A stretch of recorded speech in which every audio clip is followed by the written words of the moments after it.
Hello students, कैसे हो आप सभी। आज हम सब फिजिक्स का बहुत ही important topic de Broglie hypothesis पढ़ने वाले हैं, जो 12th के हिसाब से भी इम्पोर्टेंट है और आपकी बीएससी से भी रिलेटेड है, एमएससी से भी रिलेटेड है। इम्पोर्टेंट टॉपिक है, ध्यान से समझना और ध्यान से पढ़ना इसको। देखते हैं हम डी ब्रोगली हाइपोथेसिस। स्टेटमेंट दे रखी है आपको, सबसे पहले इसकी स्टेटमेंट लिखनी है। जैसे मैंने लिख रखा है ऐसे कैसे आपको एग्जाम में करके आना है। कुछ भी अपनी तरफ से ऐड करने की आवश्यकता नहीं है, करना चाहो तो कर सकते हो, लेकिन ये ऐसे कैसे सही है। According to concept of physics, light propagate in particle form. This postulate is of Newton's particle concept. According to Young's double slit experiment, light propagate in the form of wave. Here explain क्या कर रहा है, जो light propagate करती है वो particle form में propagate करती है। और ये पोस्टुलेट किसके पोस्टुलेट से मिलता है, जो न्यूटन पार्टिकल कॉन्सेप्ट है उसका है ये। और इस एक्सपेरिमेंट के बेस पे हम कह सकते हैं जो लाइट प्रोपगेट करती हो किसके फॉर्म में करती है, वेव के फॉर्म में प्रोपगेट करती है। आगे where is according to fundamental experiment of quantum mechanics, light shows dual nature. But according to concept of Bohr, in a single physical eventual is impossible means and a experiment of physics can be explained by particle nature or wave nature.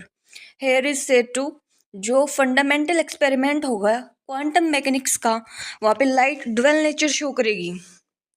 और जो concept है bore का, एक single physical eventual के लिए वो impossible है। मतलब एक एक्सपेरिमेंट जो फिजिक्स में एक्सप्लेन किया गया है पार्टिकल नेचर के लिए और वेव नेचर के लिए। पोस्टुलेट्स दे रखे इसके। According to de Broglie hypothesis, when any matter particle present in moving state then it behaved like matter waves whose wavelength is inversely proportional to momentum. Here क्या बोल रहा है, कोई भी पार्टिकल है वो प्रेजेंट है मूविंग स्टेट में, अगर वो मूव कर रहा है तो बिहेव करेगा मैटर वेव की फॉर्म में। अगर कोई भी पार्टिकल है वो मूव कर रहा है कंटिन्यूसली, देन वो क्या बन जाएगा, मैटर वेव बन जाएगा। और उसकी जो वेवलेंथ होगी उस पार्टिकल की, वो इन्वर्सली प्रोपोर्शनल होगी मोमेंटम के। तो ये this wave is called de Broglie wave. उस वेव को हम क्या बोलेंगे, डी ब्रोगली वेव या फिर मैटर वेव बोलेंगे। यहाँ पे लैम्डा किसके इक्वल है, इक्वल नहीं सॉरी किसके इन्वर्सली प्रोपोर्शनल है, 1/p के इक्वल है। यहाँ पे जो लैम्डा है वो इन्वर्सली प्रोपोर्शनल है मोमेंटम के। लैम्डा मीन्स वेवलेंथ और p मतलब आपके पास क्या है, मोमेंटम। हम पढ़ते आ रहे हैं शुरू से, p किसके इक्वल होता है, m v के इक्वल होता है। और v किसके, m मतलब मास और v मतलब वेलोसिटी के इक्वल। तो यहाँ पे v को हमने c के इक्वल लिया है, तो p होगा हमारे पास mc। हेयर हम बोल सकते हैं जब प्रोपोर्शनल को हटाएंगे तो एक कांस्टेंट लगता है जिसको हम h के फॉर्म में ले रहे हैं, प्लैंक्स कांस्टेंट है h/p।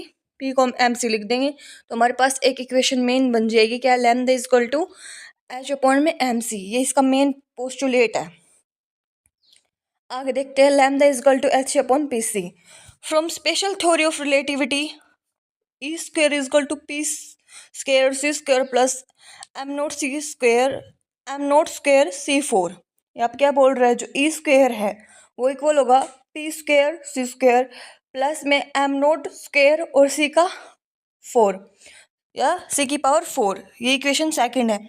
Total energy is equal to rest mass energy plus kinetic energy. आपके पास जो टोटल एनर्जी वो किसके इक्वल होगी, जो रेस्ट मास एनर्जी है वो और साथ में काइनेटिक एनर्जी है वो। तो ई हमारे पास क्या हो जाएगा, m0 c² plus kinetic energy. ई किसके इक्वल होगा, m0 c² plus kinetic energy.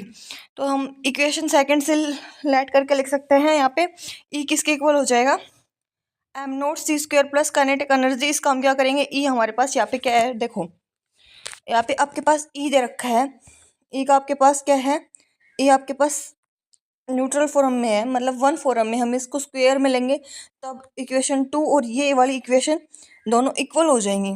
तो देन हम इसके लिए क्या करेंगे, यहाँ पे इसका स्क्वायर कर देंगे, m0 c² plus kinetic energy, इस पूरे का होल स्क्वायर करना है। किसके इक्वल होगा ये, p² c² plus m0 c की पावर 4। ओके, अब आगे करेंगे तो इसका स्क्वायर खोलेंगे हम।